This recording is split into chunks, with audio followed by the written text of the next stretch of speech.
এখন ফাল্গুন মাস শেষ হচ্ছে, চৈত্র মাস আসছে, বৈশাখের আগে। আমাদের ত্রিপুরাজ্যের গ্রাম জীবনের একটা ছবি এ সম্পর্কে কিছু বলে আমার কথাটা শুরু করব। চৈত্র মাসে আমাদের দেশে যেসব জায়গাতে বাংলা ভাষাভাষী লোকের বসবাস, তার সাথে অন্যরাও আছেন, এরকম মিশ্র বসতি হোক বা বাংলা ভাষাভাষী এলাকাতে আমরা কি দেখি? চৈত্র মাসে গাজন নৃত্য, ডাকি নৃত্য। এই ডাকি নৃত্যে কি দেখা যায়? ডাকিরা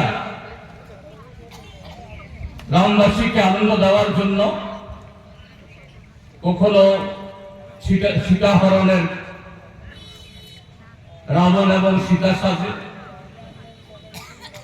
রাবণ বধ, কখনো মহাভারতের যুদ্ধ, কখনো নিমাই সন্ন্যাস পাঠ হয়। এরকম ছোট্ট একাঙ্ক নাটক, খুব বড় লম্বা হয় না। একই গ্রামের লোক, বন্ধু বান্ধব, তারাই সব করে। সাধারণত পুরুষরাই নারী চরিত্র, অর্থাৎ পুরুষই সীতা সাজে, সর্পলাখা সাজে, মহিলারা সাজে না।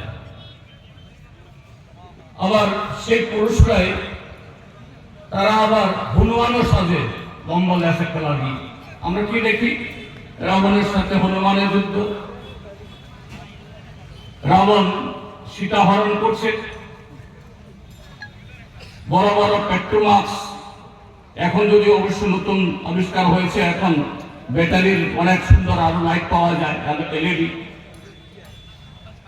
এখন ঢাকিরা বোধ হয় এরকমই করে, যেটা আমি গ্রামে থাকি, এখন কম দেখি এটা। আবার একটু পেছন অন্ধকারে গেলে কি হয়? রাবণের কাছ থেকে বিড়ি নিয়ে সীতা খায়, হনুমানের কাছ থেকে বিড়ি নিয়ে রাম বিড়ি খায়।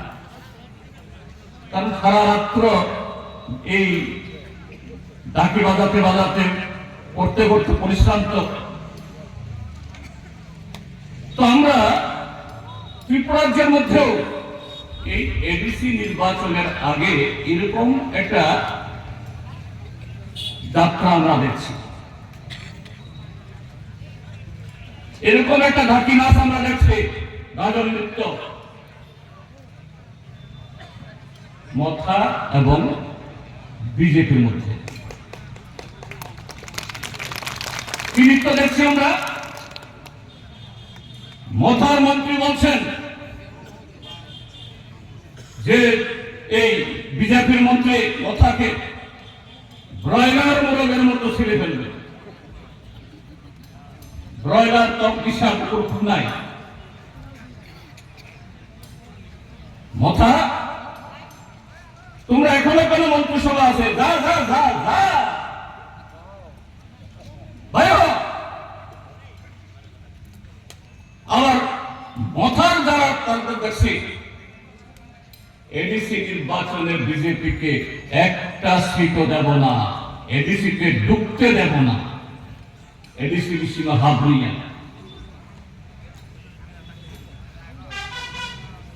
মুখ্যমন্ত্রী মানিক সাহা হাই হাই, বিজেপি হাই হাই। আবার সেই একই দল বিজেপি এবং মথা আগরতলাতে, মানিক সাহা আবার সেই সন্ধ্যাতে গিয়ে আগরতলাতে মহাকরণে, মানিক সাহার বাড়িতে অথবা মহাকরণে মানিক সাহার সাথে অনিমেষ দেববর্মা চা খায়, মিষ্টি খায়। দুদিন বাদে বাদে আবার মথার সুপ্রিমো, মথার সর্বোচ্চ নেতা দিল্লিতে গিয়ে সেখানে স্বরাষ্ট্রমন্ত্রী,